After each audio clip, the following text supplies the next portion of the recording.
What's going on, everyone? So, the Los Angeles Lakers are probably close to trading both Rui Hachimura and Gabe Vincent. Kind of feels like that's the direction that they're heading between now and the trade deadline. There's all kinds of rumors and speculation about like a big 5-team trade, about the Lakers just doing an individual trade with Atlanta. The Pacers are still in the mix of it. The Nets are still in the mix of it. A lot of going on. And unless a deal gets done between now and the trade deadline, there's just going to be more and more news, more and more rumors, more and more speculation.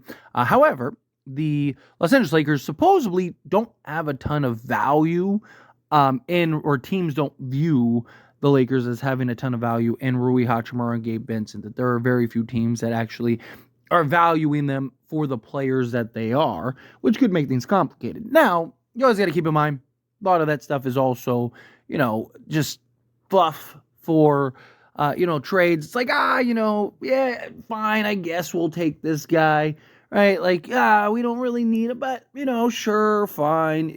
Lakers do the same thing. You get a lot of reports about, Lakers like this guy, but they're not willing to do this, or they're not willing to trade that, or they're not willing to do anything like that, right? You heard a lot of the same stuff with, for example, like Dorian Finney-Smith when the Lakers made that trade, right? I mean, there was literally reports coming out like an hour before that trade that the Lakers weren't going to be able to make a move, or they were going to stand pat because no one valued their players and yada yada. And then all of a sudden, you get a trade. So I do expect a trade to get done. I do think a move will get done.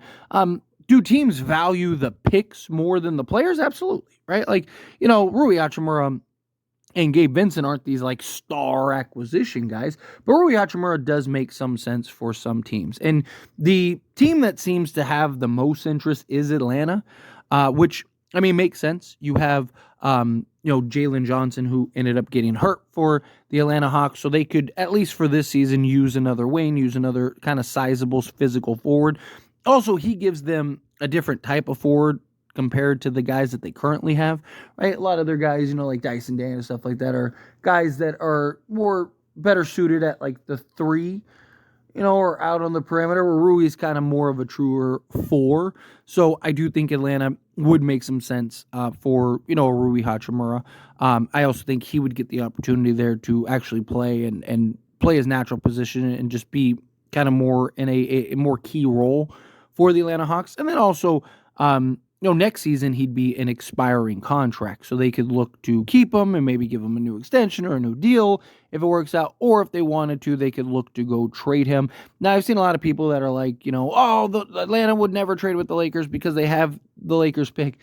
The Lakers pick is not going to be it's not going to be a lottery pick, right? If Lakers were, one of the bottom seeds and, potentially could be a top 10 pick, then yeah, sure, I could see Atlanta not doing anything. But right now they'd have like the 20th pick or whatever.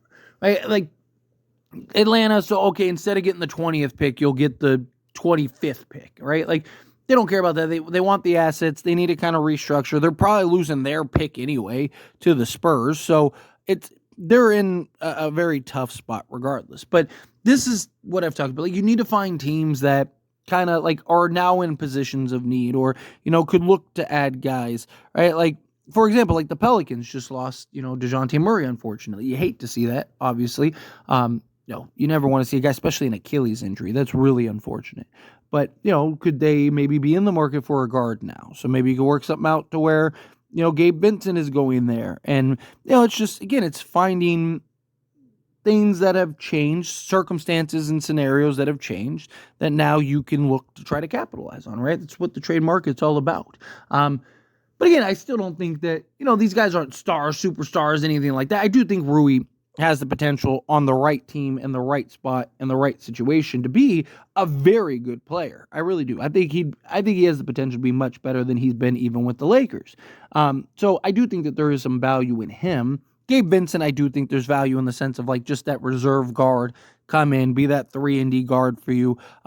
I could see some, veteran team, maybe it's some type of 3-team deal, or maybe it is part of that big 5-team deal that's kind of circulating and going around with the Lakers involved. It centered around De'Aaron Fox.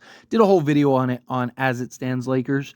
If you're interested and you kind of want to know like exactly what I'm talking about when I keep mentioning that 5-team deal. But, it could very well be something like that where that's getting tied in, that's getting kind of thrown in, and maybe Gabe is going to one of these, contending teams, or one of these teams, period, as just like a veteran presence, right? Some of these young teams. I mean, Gabe could still be good even for Atlanta, or like I said, Atlanta could look to add somebody, a team that's just like, hey, we could use, a veteran guard with experience. And Gabe's been really good this year. But of course, um, we'll see how things develop. Everything's kind of on edge right now. It seems like everything's kind of being held up because of the De'Aaron Fox situation, right? Teams are trying to, especially Atlanta. So like there's reports that came out that the Lakers and Atlanta might even just work out a deal independently where the Lakers would land Bogdan Bogdanovic and Clint Capella, but Atlanta wants to wait and see on what's going on with the Spurs and the Kings and how they shape up, because again, a lot of teams are trying to get in on that deal. That deal could, it's not, we could end up seeing the largest deal in NBA history. So many teams are trying to get in because of the new CBA. It's just easier to get things done when there's 3, 4, 5 teams. So instead of like, okay, let's do a 3-team deal here, and then let's do a 3-team deal here, and then do a 3-team deal. No, you could just let's just get everyone involved, figure out what does everyone want, what pieces does everybody want, right? Maybe teams can get guys that they didn't want, that they didn't even think that they could get otherwise, but because of the circumstances of the trade and pieces that need to go out, and De'Aaron Fox now, and you never know, right? You never know what you could come up with, what you could end up with. So I could definitely see a team, like the Lakers getting involved in this like big type of deal, but that's kind of what the holdup is, right? Teams are a little reluctant to make other deals based on the reports that came out. Obviously I'm not in all these locker rooms talking to these people, but it seems like teams want to kind of wait and see, like, okay, what is the Spurs going to invite a bunch of these teams to do a bunch of like this mega deal, or are they going to just be able to work it out independently, and then that could change things? And then also, depending on who becomes available, what does Sacramento do? Do they end up having a fire sale? So now maybe teams look and go, hey, we wanted this guy, but we'd rather have, a DeMar DeRozan, or we'd rather have a De'Aaron Fox, or we'd rather have a Domantas Sabonis, or, can Keon Ellis, is he be available now? Right? Like there's a lot of teams that are looking to just kind of see, like, okay, what are the Spurs giving up? Are they giving up, Devin Vassell? How bad does the Sacramento Kings want Devin Vassell? Maybe we can get Devin Vassell, right? Like, it's just, there's a lot of teams that are just kind of on hold, on standby, so to speak, as they kind of wait to see what ends up developing on that front. So that's just something to kind of keep in mind. But nonetheless, right, these two guys, at this point, would be a little surprised if they're on the roster come the trade deadline. I just think that both are likely going to be shipped out. I just think Rui, he's the redundancy. We all love Rui. He's a fan favorite. But he's redundancy at this point. And, Gabe Vincent, he has been much better, but I think you can get away, especially with Jared Vanderbilt now, just gives you more size, that point of attack, defensive guy. I think Vando kind of made both of these guys expendable if you can get the right pieces, right? I don't think you just trade these guys, but if you can trade these guys and turn them into just, quality pieces that you really need as a team, then yeah, I think you should do that. But we'll see. Time will tell how this all plays out and how this all develops. A lot of talk about like, oh, there's no value in these guys. We see it all the time, right? 2 seasons ago when we made the trade, it was like, oh, Lakers are never going to trade Russell Westbrook, right?